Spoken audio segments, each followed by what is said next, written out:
안녕하세요. 복지정보, 생활정보, 건강정보부터 돈이 되는 일상생활들의 팁까지 정확한 정보로 꼼꼼하게 체크해서 빠짐없이 살펴봐드리는 복지도우미입니다. 은퇴 후의 노후 생활은 인생에서 가장 중요한 단계라고 할 수 있습니다. 은퇴 준비를 하면서 노후 자금만큼이나 고민이 되는 게 은퇴 후 주거지 문제인데요. 이것저것 따지다 보니 나이 들어 살 곳 정하기가 정말 쉽지가 않습니다. 오늘 영상도 대한민국 모든 여러분에게 도움되는 영상이길 바라면서 구독, 좋아요 꼭 부탁드려요. 구독, 좋아요 설정하시면 빠른 정보 알림되고 행복한 일만 가득하실 거예요. 은퇴 후의 노후 생활은 인생에서 가장 중요한 단계라고 할 수 있습니다. 이때 선택하는 주거지는 편안하고 만족스러운 노후를 보낼 수 있는 상당히 중요한 부분이라고 할 수 있습니다. 어떤 곳이 노후 생활에 적합한지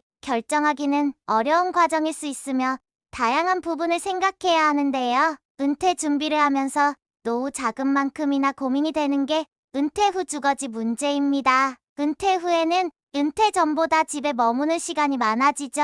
그래서 은퇴 후 어디서 살지에 대해 고민이 깊어져요. 여러분은 어떠세요? 은퇴 후 어디서 살 건지 결정하셨나요?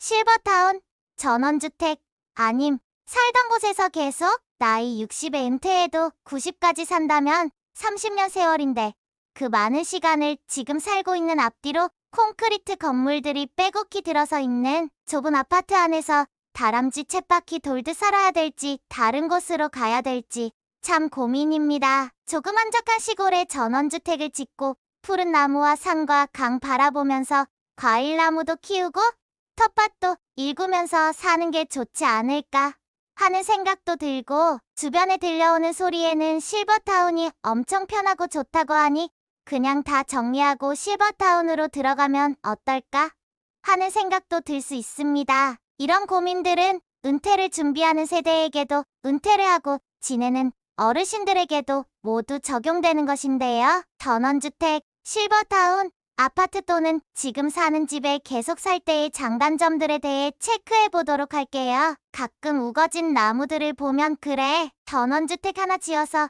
그림처럼 살아보자 싶다가도 전원주택 단점에 대한 글들을 읽게 되면 그래, 역시 전원주택은 안 되겠어 했다가도 TV에서 호텔급 실버타운이 소개되면 그래, 저곳이 은퇴 후 내가 갈 곳이야 라고 생각했다가 그 호텔식 실버타운에 들어가려면 한 달에 얼마나 드는지를 알게 된 순간 그래, 그냥 살던 데서 살지. 그래도 여기가 살기는 편하잖아. 이것저것 따지다 보니 나이 들어 살 곳 정하기가 정말 쉽지가 않습니다. 일단 내 집에서 계속 살 때의 장단점을 한번 살펴보도록 할게요. 첫 번째 장점은 일단 편하고 익숙한 곳이며 내가 여태 계속 누리고 살던 주변의 인프라를 그대로 누리며 살 수 있다는 거예요. 집 주변에 사는 친구나 이웃들과 맺은 관계를 지속할 수도 있고 그동안 편리하게 이용해 오던 많은 것들을 포기하지 않아도 되죠.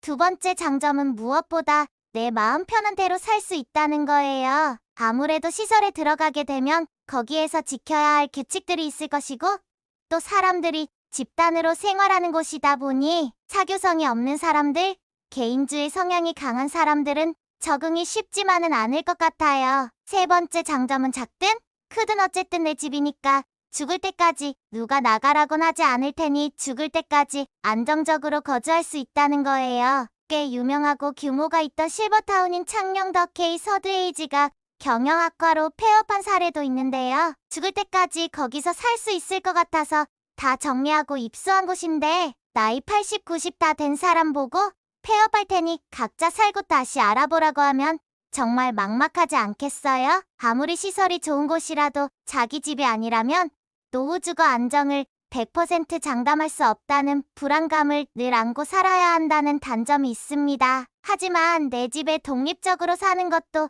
단점이 있어요. 요즘 독거노인의 고독사 문제가 사회적 이슈가 되고 있기 때문인데요. 지금은 부부든 형제자매든 같이 살아서 문제가 없더라도 결국엔 그중 누군가는 먼저 죽게 될 테고 그럼 누군가는 혼자 남겨질 텐데 그때는 나이도 지금보다 더 많아 누군가의 돌봄이 필요할 나이가 될 텐데 그때는 어떻게 해야 할까요? 그래도 실버타운 같은 시설에 입소를 하게 되면 주변에 늘 사람들이 있으니까 최소한 고독사는 피할 수 있을 거라 생각됩니다. 다행히 최근 정부에서는 이런 문제를 해결하기 위해 커뮤니티 케어라는 걸 도입하기로 했다고 합니다. 커뮤니티 케어라 살던 곳에서 건강한 노후를 보낼 수 있도록 주거, 건강의료, 요양, 돌봄 서비스를 연계하여 제공하는 지역 주도형 사회 서비스 정책을 말하는데요. 정부는 2026년까지 커뮤니티 케어를 보편화할 계획이라고 합니다. 내 집에서 계속 거주할 때의 또 다른 단점은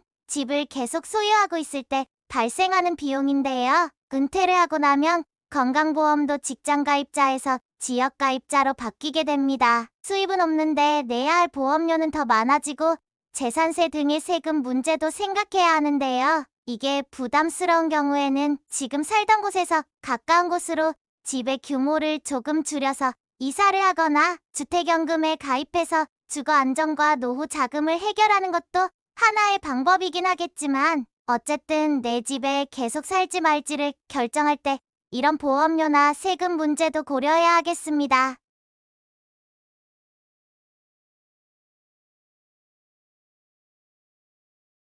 그렇다면 실버타운과 전원주택의 장단점도 간략하게 한번 살펴보도록 할게요. 실버타운의 장점은 뭐니 해도 편리하다는 거예요. 식사도 자기가 준비하지 않아도 되고 각종 헬스장, 골프장, 게이트볼장 등 건강관리를 할 수 있는 시설을 갖추고 있는 곳도 많습니다. 노후의 여가 생활을 지겹지 않게 보내기 위한 여러 프로그램들도 제공되니 노후에 살기엔 실버타운도 참 좋은 곳이에요. 다만 너무 비싸다는 단점이 있는데요. 물론 저가의 실버타운도 있고 아예 저소득층을 위한 노인복지주택 같은 것도 있지만 노인복지주택도 재산 등의 자격 요건이 되어야 입소가 가능합니다. 그래도 제법 괜찮은 시설에 규모가 좀 있는 곳이면 수도권 기준으로 보증금이 5억 6억 원에 월 생활비로 내야 할 돈이 250에서 300 정도는 생각하셔야 합니다. 아예 호텔식으로 월 500 넘는 생활비가 드는 곳은 제외하더라도 비용이 결코 싼 편은 아니죠.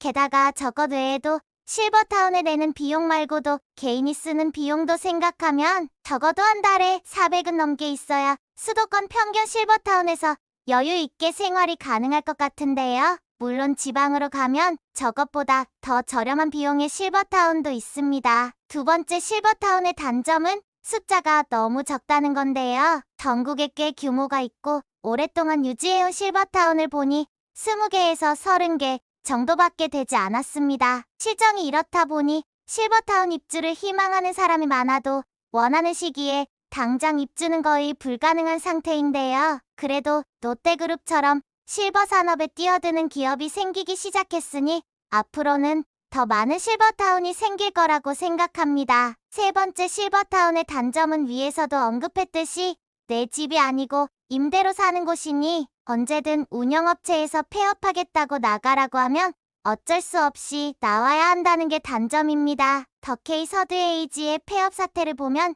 10년이 넘게 안정적으로 잘 운영되던 실버타운도 한순간에 폐업을 할 수가 있었습니다. 그러니 꼭 실버타운에 들어가시고 싶으신 분들은 입주하고자 하는 실버타운의 경영 상태를 잘 알아보시고 입주하셔야 할 것 같아요. 이제 전원주택 장단점도 살펴볼게요. 장점은 푸른 나무, 푸른 숲, 혹은 넓은 강, 높은 산 바라보며 힐링하며 살 수 있다는 게 가장 큰 장점입니다. 원한다면 사과나무, 감나무 심어서 내 정원에서 나는 과일 따먹을 수 있고 텃밭에 오이, 시금치, 배추, 무 같은 거 심어서 요즘같이 채소값 비쌀 때 따로 비용 들이지 않고 신선한 채소 실컷 먹을 수도 있습니다. 그런데 이런 여유를 누리기 위해 감내해야 할 것들이 너무 많다는 게 단점인데요. 우선 아파트와 다르게 전원주택 곳곳에 내 손이 가야 한다는 사실입니다. 물론 사람 불러서 해결하면 되겠지만